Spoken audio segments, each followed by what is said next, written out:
If you're tired of the standard business and marketing fundamentals, frameworks, and funnels, you need a little mischief. Get ready to turn up the volume on the CEO Mischief Maker podcast, where you access conversations with seasoned business owners who have smashed through mindset barriers, innovated the standard boring business and marketing playbooks, and executed future-paced strategies with bleeding-edge tools and tactics to micro-fail their way into massive success and growth. We are Mindset Impact Strategic Catalysts helping innovative entrepreneurs focus. We are CEO Mischief Makers. Ready to make a little mischief?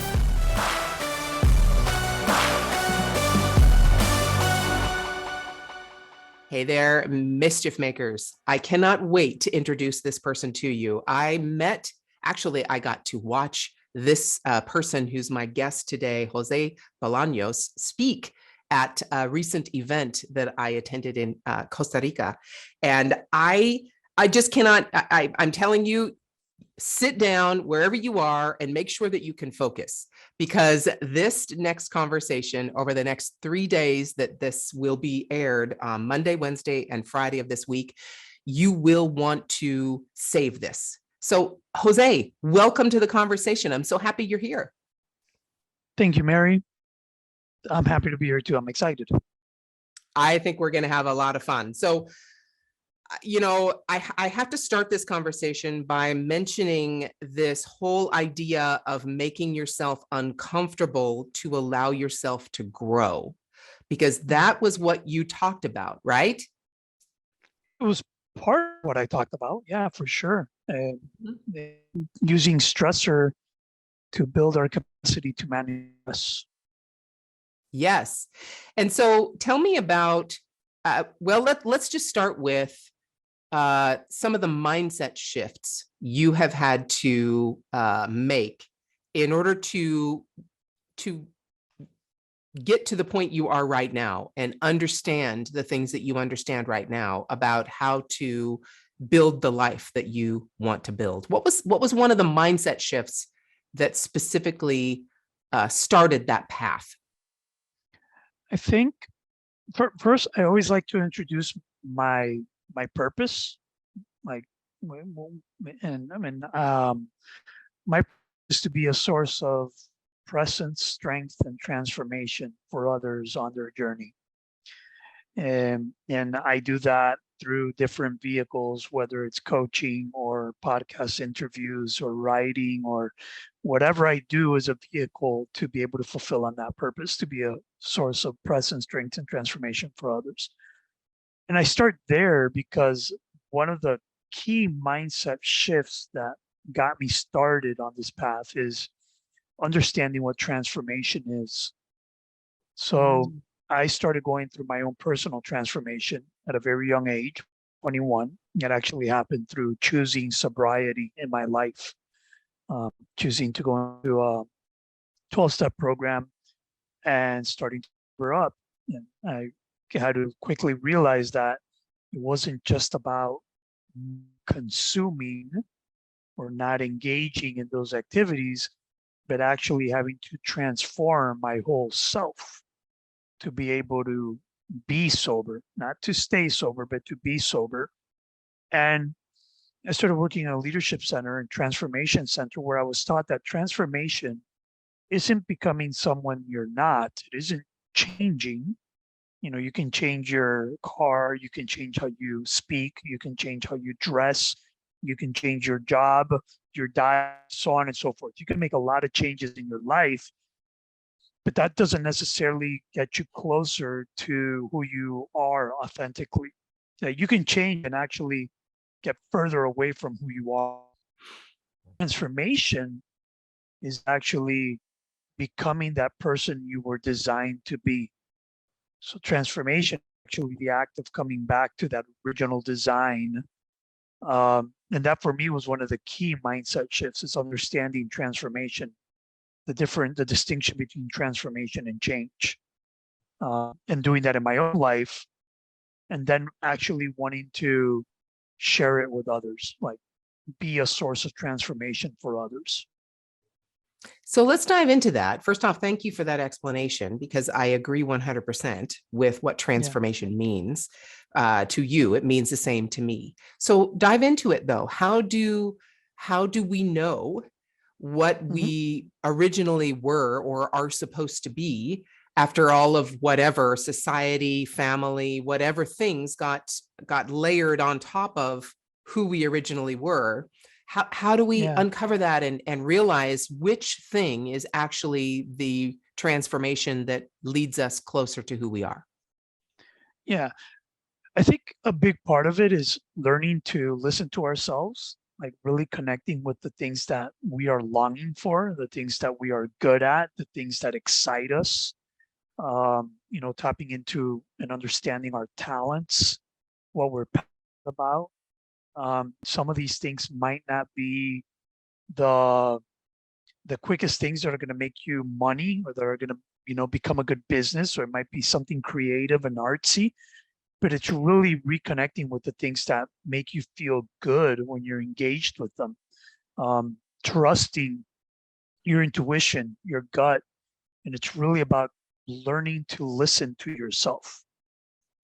So introspection, um, taking the time to reflect, meditate, uh, really understand the things that excited you when you were a kid, um, and then reconnecting with those things, and then having the courage to actually say, this is something that I'm going to dedicate my life to. This is something that I'm actually going to do with my life.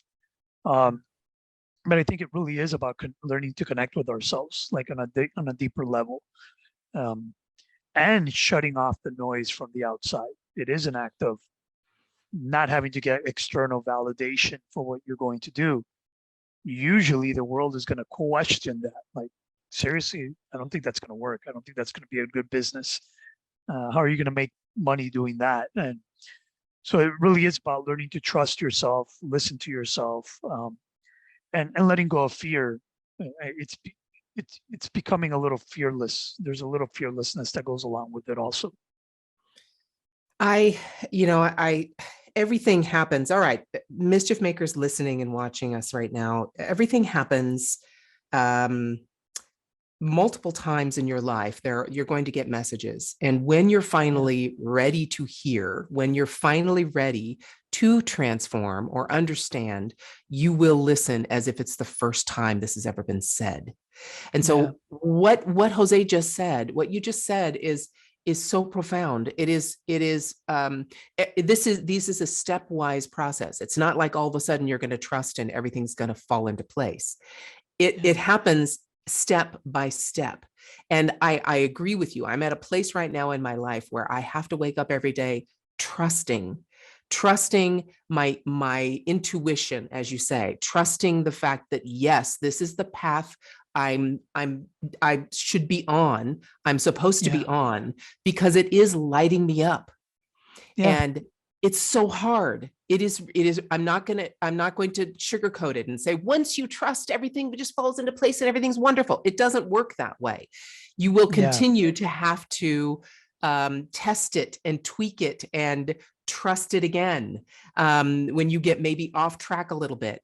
And that's why I was so drawn to the part of your conversation or your topic when you spoke at the Commitment Summit, when you were talking about making yourself uncomfortable. That's the only way I can think about it, because I Yeah. did that with cold showers, right? It's uncomfortable Yeah. at first, but it is so invigorating and power inducing. It feels that way. But the more you do that, the more you train yourself to be fine with discomfort, which is what growth needs. So Yeah. how does that translate from trusting yourself to that one of those tools? I assume you probably have other tools to help you Yeah. do that.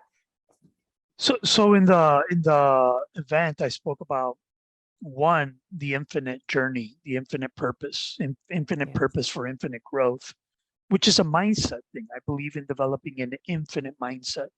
And I'll get to the practices in just a moment, but the infinite mindset is a huge shift in mindset, because you realize that we're on an infinite journey. It starts by realizing this is an infinite journey, that it's doesn't begin when you're born. It doesn't end when you die. And that it's not a journey of a human being. It's a journey of a soul. And I truly believe this. This is something that I believe really, like truly believe in my life, that I am a soul having a human experience, not a human having a lived experience. And that the goal is the completeness of the soul and the growing of the soul, and that our purpose is our soul's longing. And this is what we need to connect with, that soul's longing. So that's one big piece, is developing that infinite mindset, which is realizing that we're on an infinite journey and responding to the calling and the longing of our soul, and then being courageous enough to go after that. So that's a big piece. The other piece is that once we're on this journey, once that we've, warriored up, I use the term warriored up. I call it being a noble warrior. A noble warrior is a person that responds to the longing of the soul, is that we need to train for life, just like a warrior would train, just like an athlete would train, to be life capable, to take on this journey, to be able to fulfill on that longing, on that purpose. We need to be strong. We need to be resilient. We need to be stable. We need to be at our best. And to do that, we need to train. And this is where we bring in the stressors. This is where we bring in the discomfort. So we train using what's called hormetic triggers or hormetic vehicles.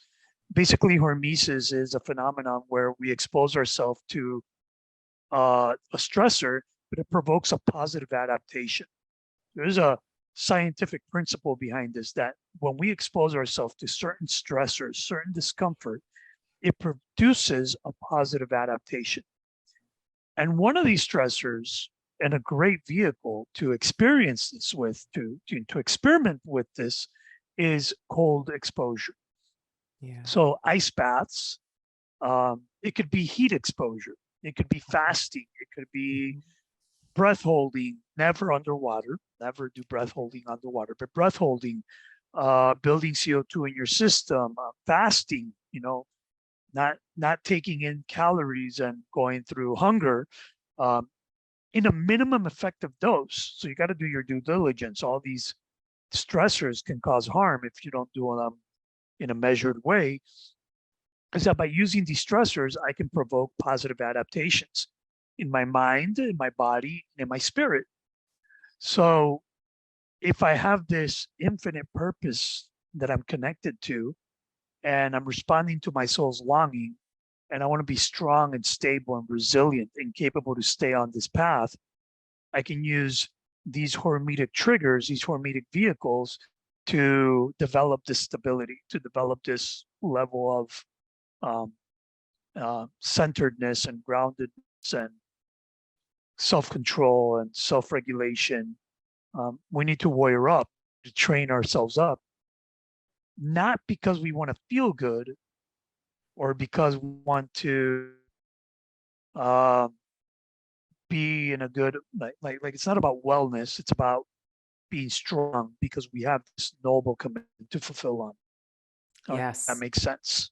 Yes, it does. And I guess what I'd like to do is maybe start with an example, because right now we're thinking about mindset shifts. We're thinking about the whole idea of being a noble warrior on an infinite journey. And I absolutely agree, and love that whole analogy. And so someone who might, let's say someone who, or let's take myself. I've struggled with weight loss all of my life. And I would get in a place where I would have a very healthy relationship with myself, my body, my energy level, my exercise, all of those things. And then I would not be stable, right? And I would allow some external source to throw me off my path and allow me to dive into a particular emotion or anything like that. So how does this concept, if we look at just that concept of staying healthy and being a warrior, how should I, or how could I use that concept to get closer to my infinite capacity and the fact that I can do this? I can live a stable, weight and health life. Yeah. So again, I wouldn't approach it as a weight goal to Right. begin with. Right. It's so instead of thinking about it as working on the body to achieve a certain weight goal, it's working through the body to achieve a certain virtue or a characteristic or a self that I want to cultivate. So I'm working through my body to cultivate myself, not working on the body to reach a specific goal or look a certain way. Right. And I think that's the big distinction. I think that's the big shift. So I do weights because first, it's the discipline that I feel aligned with. So I wouldn't say that everybody has to lift weights. I do believe everybody should have body practices, and that those body practices are uh, the disciplines that you resonate with. Right. That there's this. I don't know if it's a quote or how it would be, but it's like uh, we work through the body, not on the body, and we all need a body practice. And the discipline is it's the discipline of your soul. So discipline shouldn't be a struggle. Discipline shouldn't be a punishment. It should be something that you enjoy, but you do it because it's good. You don't do it because you want to achieve a certain weight per se. Right. I don't know if that, I'm kind of Yeah, rambling no, here, that's but that's exactly. Thank you for taking us through that, because that's exactly where I've come to. It's not a particular goal or a particular number or anything like that. And really to get deeper, so taking your concepts deeper into that infinity, um, what I have to release is my fight against that discipline. That's really where it is for me, and that's what I've come to, is that this is not, no one's forcing me to do this. I don't have to rebel against anything. This is my choice, not because of my body, but because of the person I want to become, yeah, the what's inside of me and what I want to become. So I thank you for going through that yeah, exercise with me, because I want to show the people who are listening what we're talking about in a concrete thing that they can apply. Because so much of mindset is esoteric. It's, ethereal. It's something you can't really put a finger on. yeah. But that's why we went through that exercise. So thank you for that. Any last thoughts before we move on to our next topic and actually get a little deeper into this? I think. Any more thoughts Yeah. on how we can use our mindset to reach that infinite possibility? So I guess for me, the thing on mindset that would be very unique to my understanding is the need to understand what an infinite mindset is and how an infinite mindset approaches journey and how an infinite mindset approaches challenges. So, for example, an infinite mindset, you learn that success and failure are actually equal. So you're not chasing success or fleeing failure, because an infinite mindset knows that the goal is to grow the soul, and that success and failure both grow the soul equally. So we're open to succeeding and we're open to failure, and we're not attached to one or the other, or attached or having aversion towards the other. Um, both going to fulfill our goal, which is to grow our soul. So the infinite mindset is the key, I guess, for my work and for working with me and what I bring into the world is really understanding what it means to develop an infinite mindset, a growth mindset, but beyond the growth mindset, because the growth mindset is still focused on life. The infinite mindset goes beyond it. Goes, like I say, before you were born and after you die, and it's making choices and living life, taking those things into account, that there was something before and there's going to be something afterwards. It goes a little beyond just human existence. Okay, hold on. If your mindset was shifted, you were inspired to innovate, and you were spurred into action, don't just move on with your day. Focus, my friend, and take a few minutes to visit CEOmischiefmaker.com to learn more about the value that was shared with you today. Please act now and create some CEO mischief of your own.